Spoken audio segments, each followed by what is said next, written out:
అన్నయ్య కాడికి అన్నయ్య విష్ణుదేవా నన్ను పిలువనప్పుడే కారణం ఏమిటి అన్నయ్య విష్ణుదేవుడు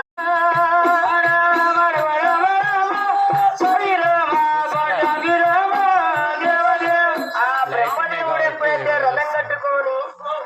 వైకుంఠ పరిపాలించేది విష్ణుదేవుడి కాడికి వెళ్ళిన అన్నయ్య కాడికి అన్నయ్య విష్ణుదేవా నన్ను పిలువనప్పుడే కారణం ఏమిటి అన్నయ్య విష్ణుదేవుడు